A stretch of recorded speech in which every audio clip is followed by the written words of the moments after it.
If you've long questioned the constitutionality, morality, and even the legality of speeding tickets and thought they might just be revenue generating road piracy schemes built on legal fallacies, then you gotta listen to this video right here. This is brought to us by Meg's Crime Watch channel. Listen to the lies that they are willing to tell to validate speeding tickets. Check this out. All right, this is a citation. It was issued on June 30th of this year on Patterson Road there, Wayland Township, Allen County, state of Michigan. It's a speeding citation on an actual 50 and a 35. However, it was only written as 1 to 5 over. Ms. Brenner and Rumpf, you're here on this citation for 1 to 5 over speeding to do one of 3 things. First is you could admit responsibility to the citation. 2, admit responsibility, but you'd like to provide explanation to the court as to how or why this happened. Or 3, you wish to contest this citation, in other words, fight the ticket at what we call informal hearing. What were you looking to do? I believe I'm looking to do the third, I believe. All right. Then I'm going to go ahead and swear you both in. If you could raise your right hand, same as the deputy. Swear or affirm any testimony you'd give here today would be the truth, the whole truth, and nothing but the truth. I do. I do. It makes a lot more sense for me to start with the officer. He has the burden to establish to me why he issued you a citation in the first place. But after that, you'd have an opportunity to either ask questions or testify on your own behalf, all right? Thank you, Your Honor. And with that, Deputy, you want to pick up the narrative somewhere where it makes sense, explain the issuing of this citation? Sure. I was conducting moving radar southbound on Patterson Road. The suspect was northbound on Patterson Road in the 35 zone. It was the only vehicle in the operating zone of the radar. I detected 50 and a 35, and my radar was calibrated to an independently calibrated speedometer. I also had audio visual match on the suspect vehicle. And then when I made contact with the suspect, the defendant, Brooke Romp, she had stated that she was going 40 or 50 in the 35 zone. And then I issued the citation. All right. And ma'am, what is it you wish to tell me? All right. On 6/30 of 2023, I received... Let me just say, what the trooper basically just said, if I just translate it appropriately, I harassed an individual who wasn't harming anybody, threatening to harm anybody. She wasn't damaging property. She wasn't interfering with anybody else or anybody else's rights on the roadway. She wasn't making anybody unsafe. And I, a man with a gun, decided to pull her over and economically terrorize her anyway. Number SD 20177 stating I was in violation of MCL 257.628 of the Michigan Motor Vehicle Code. 1 to 5 miles per hour over the posted 35 mile per hour speed limit. The citation indicated I was in violation of the statute while on Patterson Road near 126th Avenue. Section 5 of the above listed statute states a speed limit established under this section shall be determined by an engineering and safety study by the 85th percentile speed of free-flowing traffic under ideal conditions of a section of highway rounded to the nearest multiple of 5 miles per hour. A speed limit established under this act shall not be posted at less than the 50th percentile speed of free-flowing traffic under optimal conditions on the fastest portion of the highway. Ma'am, I am familiar with the law. You can move forward. Okay, my apologies. However, this section of roadway, the safety study has not happened. On August 1st... How did you determine that, ma'am? I'll continue.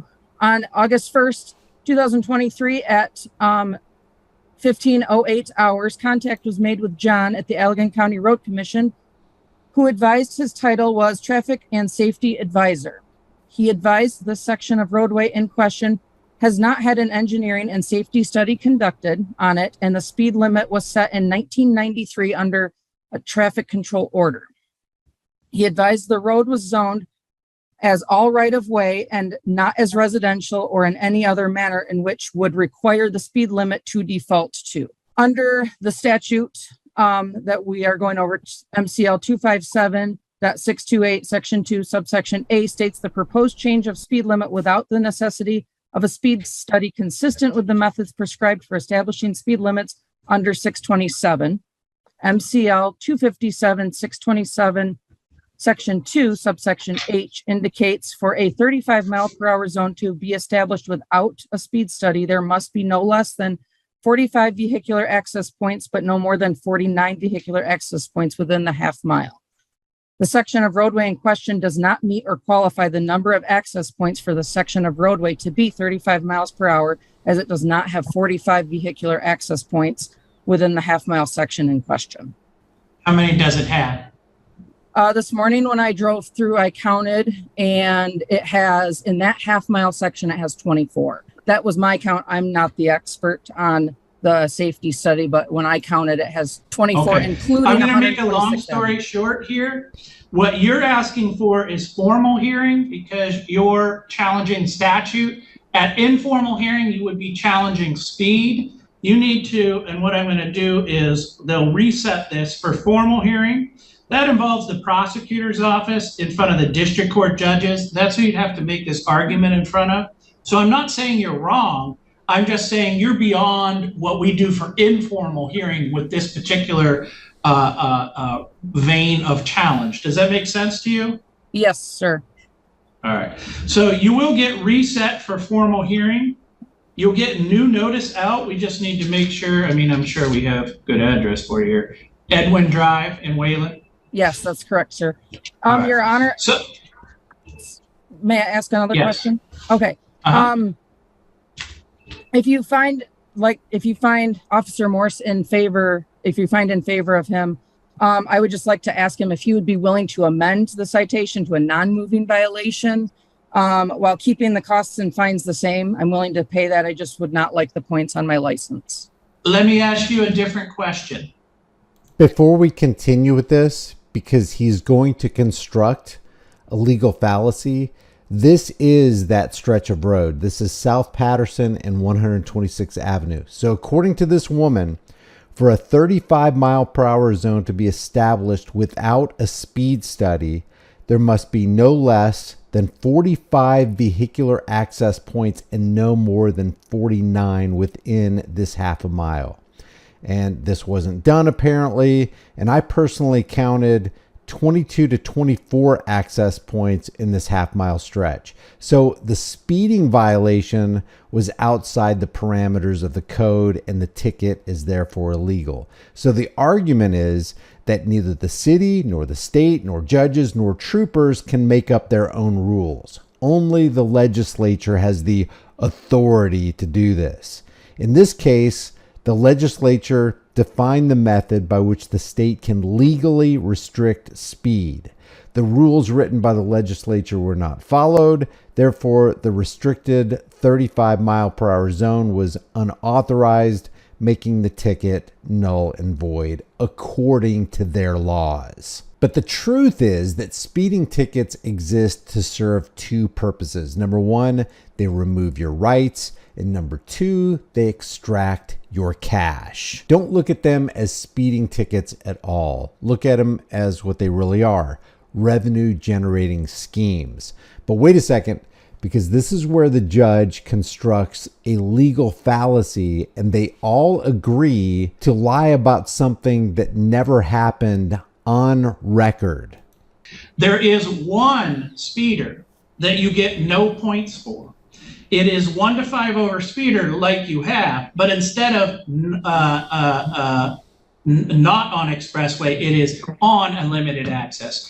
In other words, if the speeder you were looking at was 1 to 5 over limited access, you would pay the same fine, but you would get 0 points for it instead of this one, which is 2 points.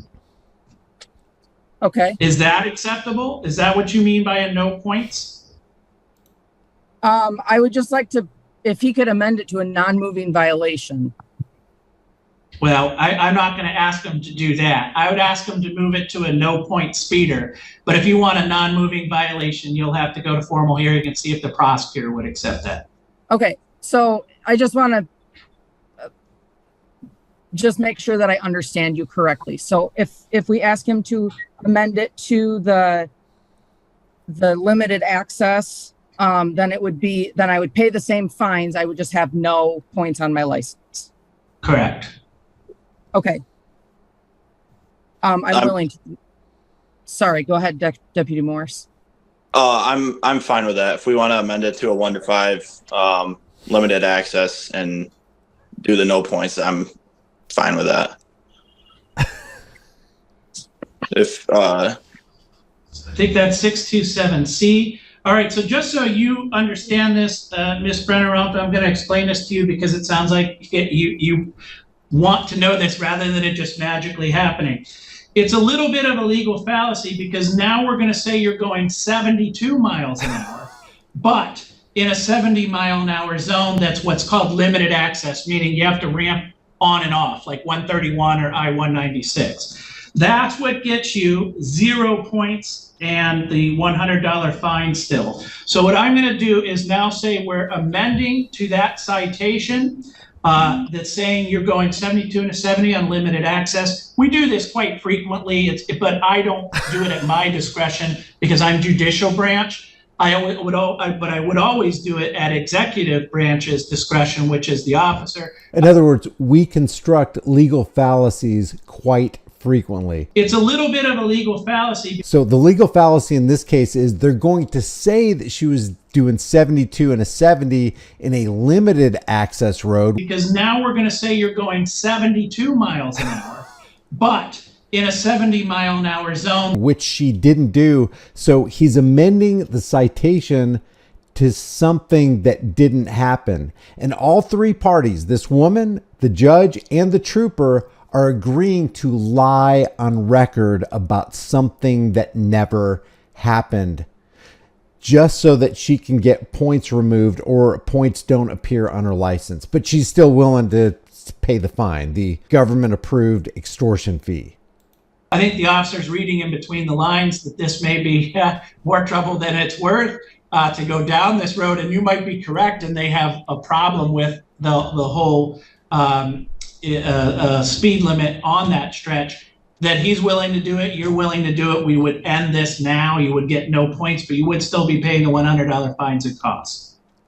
I'm fine with that. In other words, nobody's willing to go the formal hearing route where you challenge the statute, because if you did that, you're going to open a can of worms, because if she didn't deserve the ticket because it was an illegal ticket, then how many other hundreds of people during the course of that road even being opened are going to go, hey, you know what? I want my money back. I want the points removed from my license. Judge is not interested in opening up the can of worms. She's not interested in opening up the can of worms because all she wants is, hey, I'll pay the fine. I'll bow down and I'll kiss the boots. Just don't put points on my record. And then they all get together and they agree to lie about something that didn't happen. All right, then that's how we will proceed. You want to give it a few hours, though, before you call to pay, because And that's the end of this video. They all agreed to lie. The judge suggested, hey, we could lie. We could commit a legal fallacy. You can put any euphemism you want to on it. The judge is suggesting if you want points taken off of your record or never to appear on your record, then we all have to agree to lie. The judge agreed to do it. The executive branch, the trooper agreed to do it, and the woman agreed to do it. This is the state of our legal system. Share this video because this encapsulates and distills not only the road piracy that's happening, but also demonstrates the lies that they're willing to tell to keep this road piracy extortion racket happening. Which kind of brings us to what Lysander Spooner said. Those who are capable of tyranny are capable of perjury to sustain it. I want to know what you have to say about this. Leave your thoughts in the comment section below. It really helps me overcome the algorithms. Subscribe to this channel, hit the bell notification icon, give this video a like, share this video with everybody you know. And if you do like these videos, check out my most popular playlist. There's probably a video on there that you haven't seen yet. And I think that you'll be greatly benefited and educated by watching them. I will see you in the next video.